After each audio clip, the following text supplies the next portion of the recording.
नमस्कार, आप देख रहे हैं इंडिया न्यूज का डिजिटल चैनल इन खबर।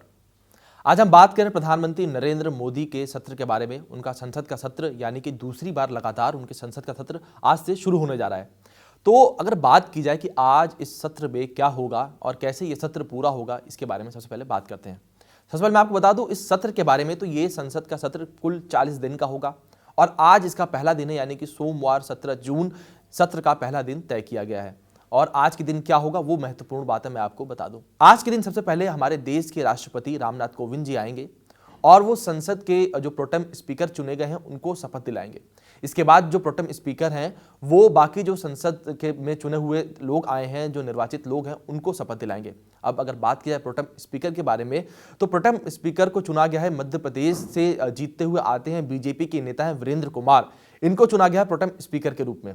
इनको राष्ट्रपति रामनाथ कोविंद शपथ दिलाएंगे। इसके बाद इनका काम होगा कि जो बाकी जो संसद में चुने हुए लोग आए हैं उनको शपथ दिलाना। जी हाँ, राष्ट्रपति केवल प्रोटेम स्पीकर को ही शपथ दिलाता है और प्रोटेम स्पीकर का ये कार्य होता है कि जो बाकी सांसद हैं वो उनको शपथ दिलाए। ऐसे में ये प्रक्रिया पूरी होगी। शपथ के बाद ये प्रक्रिया पूरी होने के बाद जो सत्र है उसकी शुरुआत की जाएगी। इसके बाद शुरुआत में क्या होगा, कैसे होगा, सबसे पहले बात किया इस सत्र में ऐसी कौन सी महत्वपूर्ण बातें हैं जिन पे सबकी निगाहें टिकी रहेंगी।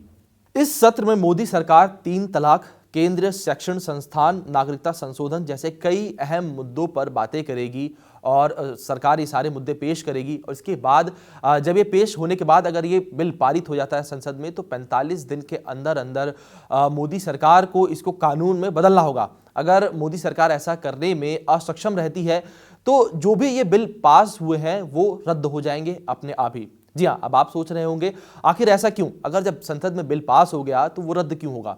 ऐसा नियम है कि अगर जो भी संसद में बिल पास हुआ है वो 45 दिन के अंदर अगर कानून के रूप में नहीं बदला जाता है तो उसको नियम के तहत रद्द माना जाता है। वो जो बिल पारित हुआ वो बिल खारिज माना जाता है। ऐसे में फिर दोबारा सरकार को बिल पारित कराना पड़ता है, उसे संसद में पेश करना पड़ता है और उसके नियम बताने पड़ते हैं। फिर दोबारा से प्रक्रिया शुरू हो जाती है कि आपको 45 दिन के अंदर अंदर इस नियम को कानून के रूप में बदलना है जो ये बिल पारित हुआ है। तो इस तरीके से ये बिल होगा सामने, और अगर ये पारित नहीं हो पाता 45 दिन के अंदर कोई भी इन तीनों में से बिल, तो उसको रद्द माना जाएगा। वहीं दूसरी तरफ पीएम मोदी ने एक सर्वदलीय बैठक बुलाई थी। बैठक में उन्होंने विपक्ष से उनका सहयोग मांगा। जी हाँ, ये चौंकाने वाली बात है कि प्रधानमंत्री नरेंद्र मोदी विपक्ष से उनका सहयोग मांग रहे हैं। ऐसा क्यों? इस वजह से प्रधानमंत्री ने एक बात भी कही थी। उन्होंने विपक्ष से कहा था, विपक्ष के नेताओं को संबोधित करते हुए उन्होंने कहा कि आपकी संख्या कितनी भी हो, आप उस पर जोर न दें, आपकी जो भी बातें होंगी वो हमारे लिए महत्वपूर्ण होंगी। वहीं हम आपका भी सहयोग चाहते हैं। तो इससे साफ है कि प्रधानमंत्री नरेंद्र मोदी जो विपक्ष के नेता हैं, जो नेता चुनना मुश्किल है, क्योंकि कांग्रेस के पास उतनी सीट ही नहीं है, किसी भी दल के पास उतनी सीट नहीं है कि वो विपक्ष में बैठ सके। तो इसी बात को देखते हुए प्रधानमंत्री नरेंद्र मोदी ने ये बात कही कि आपके जो संख्या है वो मायने नहीं रखती है, आपकी जो भी बातें होंगी वो हम सोचेंगे, उन पे हम अपना ध्यान देंगे। वहीं दूसरी तरफ उन्होंने इस बात को कहते हुए जो विपक्ष के लोग हैं, विपक्ष के नेता हैं, उनसे उनका सहयोग भी मांगा। अगर बात की जाए प्रोटेम स्पीकर के बारे में कि प्रोटेम स्पीकर का काम क्या होता है और प्रोटेम स्पीकर को क्यों निर्धारित किया जाता है संसद में, तो प्रोटेम स्पीकर उन्हें कहा जाता है जो चुनाव के बाद पहले सत्र में स्थायी अध्यक्ष अथवा उपाध्यक्ष का चुनाव होने तक संसद या विधानसभा का संचालन करते हैं। अगर सरल शब्दों में कहें तो काम चलाऊ और अस्थायी अध्यक्ष ही प्रोटेम स्पीकर होते हैं। लोकसभा अथवा विधानसभाओं में इनका चुनाव बेहद कम समय के लिए होता है। सामान्यतः सदन के वरिष्ठतम सदस्य को यह जिम्मेदारी सौंपी जाती है। लोकसभा अथवा विधानसभा चुनाव के ठीक बाद अध्यक्ष अथवा उपाध्यक्ष के चुनाव के पहले अस्थायी तौर पर वे सदन के संचालन से संबंधित दायित्वों का निर्वहन करते हैं। प्रोटेम स्पीकर तब तक अपने पद पर बने रह सकते हैं जब तक सदस्य स्थायी अध्यक्ष का चुनाव नहीं कर लेता। वहीं दूसरी तरफ प्रोटेम स्पीकर का काम तब भी शुरू होता है जब प्रोटेम स्पीकर जो स्पीकर है और जो मेन सदस्य हैं वो ना हो, उनकी गैर मौजूदगी हो, किसी हालत में उन दोनों का देहांत एक समय पर हो जाए या वो दोनों पद से इस्तीफा दे दें, तब प्रोटेम स्पीकर सभा को संबोधित करता है और सभा को संभालने का काम प्रोटेम स्पीकर का होता है। तो ये होता है प्रोटेम स्पीकर।